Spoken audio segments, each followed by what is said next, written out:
Мэнэ. За ингээд өнөөдөр Өмнө Аймгийн насан туршид суралцсан төрийнхэн танаас өмнө ингээд үйл ажиллагаа зохион байгуулад ингээд хамтарч ажиллаад явж байна.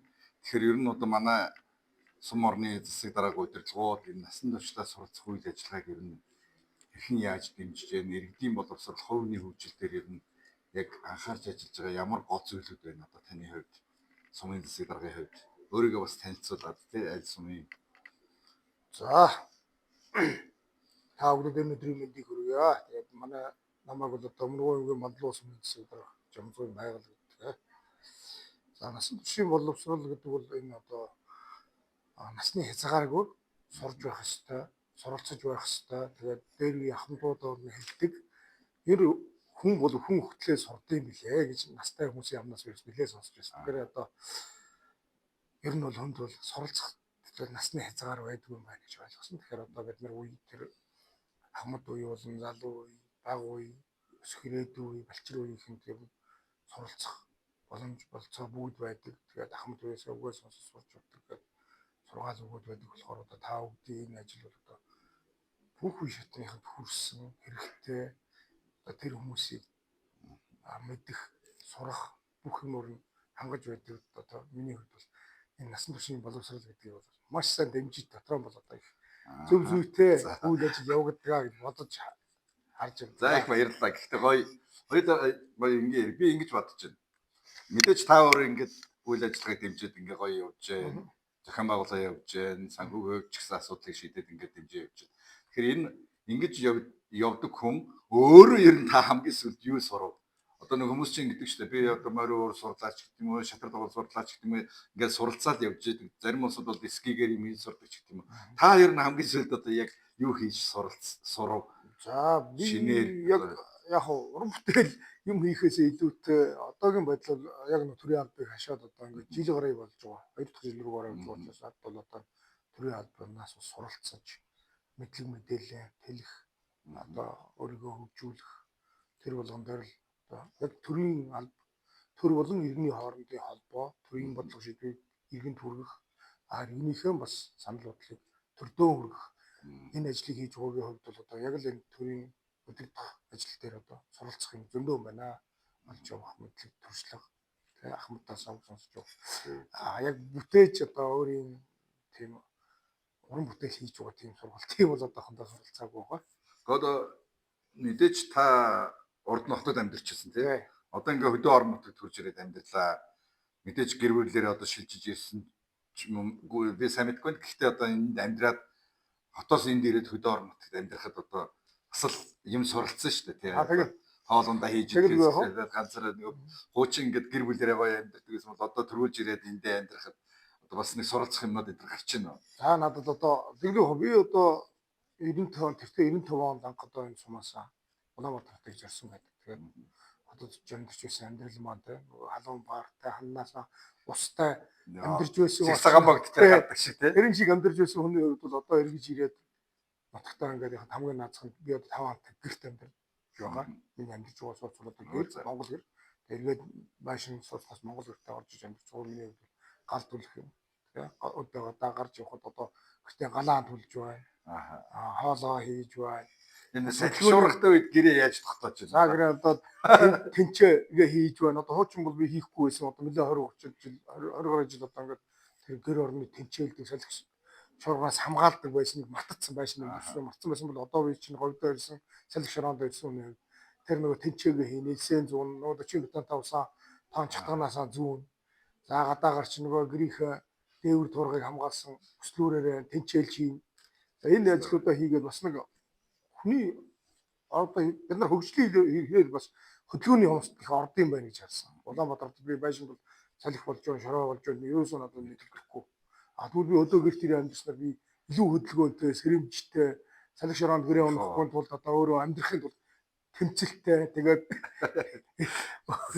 өөрийнхөө нэлээ заагаад ингээд юм хөгжүүлж байна л да. Тэгснээр миний биеийн хөдөлгөөнд хамаагүй илүү сайн болж байна. Тэгэхээр та бол улс төрийн албан тушаалтан тий. Тэгээд яг нөгөө иргэдийнхээ дунд тэр амьдрал дунд нь ороод явхаар иргэдийг ойлгох юм илүү гоё болдог шүү дээ тий. Тэгэхээр таны хувьд бол тийм юмд бол маш их суралцаад ингээд иргэдтэйгээ ойрхон байгаад явхаар ер нь Мандлоо сумда хамгийн дөрөв одоо гоё юу хийчмээр энэ санагддгөө иргэдийнхээ төлөө одоо хийчмээр хамгийн дөрөв гоё юм юу Суманд ямар ч ус Мандлуу сумын хөгжил одоо ирээдүрөө ингээ харж байгаад бол боловсрал болон эрүүл мэндийг л ер нь анхаарч ажиллавал энэ сумар нутгийн маань иргэд доктор сууршилтай амьдрах юм байна.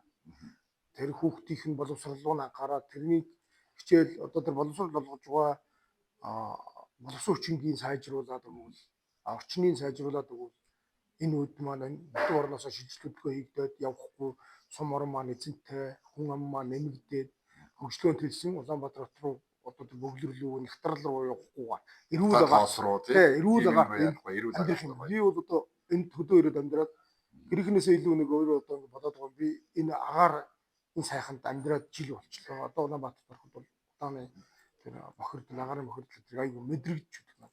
Тэгэхээр та бол одоо эрүүл мэнд боловсрол руу илүү анхаарна гэж байна. Ер нь эрүүл мэндийн талаар одоо хамгийн сүүлд хийсэн одоо бас анхаарал татсан асуудал юу вэ?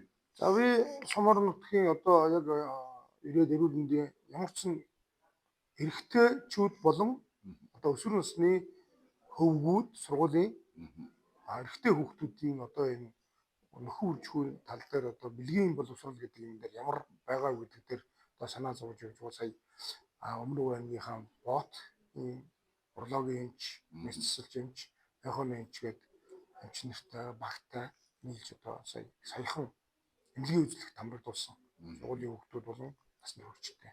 За энэ дээр бол одоо бас нөгөө хөгжлийн хэрээр одоо эмч мэрэгдлийн эмчний зөвлөснөөр памперс гэдэг юм гарч хөгжснөөс хойш эрэгтэй хүүхдүүдийн одоо шатай хөгжил дээр ингээд тэр юуны арьсны наалдас гэдэг юм үүсдэг болцсон юм байна. Тийм байна. Тэр өөрөө маш буруу сөрөг нөлөөг үзүүлж байна. Заан нуруу бохирдол явуулж байна.